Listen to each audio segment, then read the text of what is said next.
আসসালামু আলাইকুম প্রিয় দর্শক, আমি কিন্তু এখানে কিছু রসুনের কুশি লাগাইছিলাম। দেখেন এই যে রসুনের কুশিগুলা কিন্তু এখান থেকে বাইরে চলে আসতেছে, কারণ রসুনে যখন শিকড় ছাড়ে তখন কিন্তু এই কুশিগুলা উপরে উঠে যায়। তাই এই কুশিগুলাকে আপনার লাগাইতে হলে কিভাবে লাগাইতে হবে আমি সেটাই আপনাদেরকে দেখাচ্ছি। আপনারা অবশ্যই আমার ভিডিও জুড়ে থাকবেন। এই যে দেখুন এখানে কিন্তু অনেকটাই কুশি উঠে গেছে। এখানে কিন্তু পাহাড়ি এলাকায় কিন্তু রসুন হবে না, তবুও আমি লাগাইলাম। দেখি কয়েকটা রসুনের কুশি লাগাইয়া দেখি এখানে হয় কিনা। তাই এখানে এখন কিন্তু শুকনার ভিতরে কিন্তু রসুন হবে, একটু তস থাকতে হবে।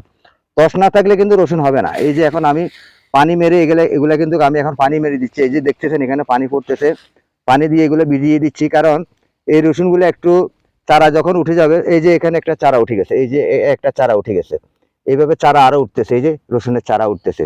তাই এখন আমি পানি দিয়ে একটু ভিজিয়ে দিতেছি, তাহলে এখানে ভিজে থাকবে, চারাগুলা অনায়াসে উঠে যাবে। রসুনের চাষাবাদ আপনারা বিল্ডিং এর ছাদে করতে পারেন, কিংবা ফলের ক্যারাটে করতে পারেন।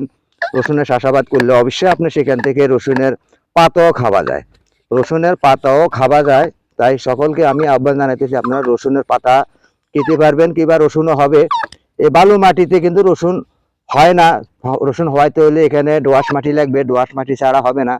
আমি এখানে সামান্য সুরব লাগাইয়ারে এখানে পরীক্ষা নিরীক্ষা নিতেছি, কিন্তু রসুন হবে, যথেষ্ট পরিমাণ রসুন হবে। এই যে দেখতেছেন আমি এখন পানি দিয়ে ভিজিয়ে দিতেছি এই খ্যারগুলা, কিন্তু রসুন কুশি লাগাইবার পরে এখানে এইভাবে খ্যার দিয়ে ডেকে দিতে হয়।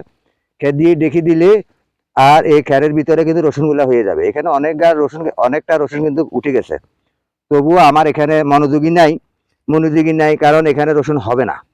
বালু মাটিতে কোনো রসুনে হবে না। রসুনের চাষ করতে হলে দোআঁশ মাটি লাগে। রসুনের চাষ হয় উত্তরবঙ্গে, কিংবা এখানে আমাদের গ্রামগঞ্জে, চট্টগ্রামে গ্রামগঞ্জে যে ধানের জমিনগুলো আছে ওগুলাতে কিন্তু রসুন হবে। তাই এখন আমি ভিজিয়ে দিচ্ছি, এই যে দেখতেছেন এখানে ভিজিয়ে দিচ্ছি, পানি দিয়ে ভিজিয়ে দিচ্ছি। এই যে পানি দিয়ে ভিজিয়ে দিচ্ছি, ভিজিয়ে দেওয়ার পরে রসুনগুলা ঠিকভাবে উঠে যাবে, ঠিকভাবে উঠে যাবে। এই যে দেখতেছেন এখানে রসুন, এই যে এখন আমি ভিজিয়ে দিচ্ছি, সবগুলা ভিজিয়ে দেওয়ার পর এগুলা কিন্তু উঠে যাবে।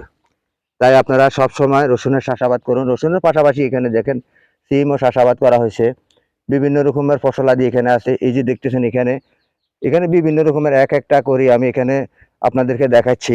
আপনারা অবশ্যই আমার এই ভিডিও জুড়ে থাকেন, আমার ভিডিওগুলো দেখেন। এটা হলো পাহাড়ি এলাকা, এই পাহাড়ি এলাকার দৃশ্য।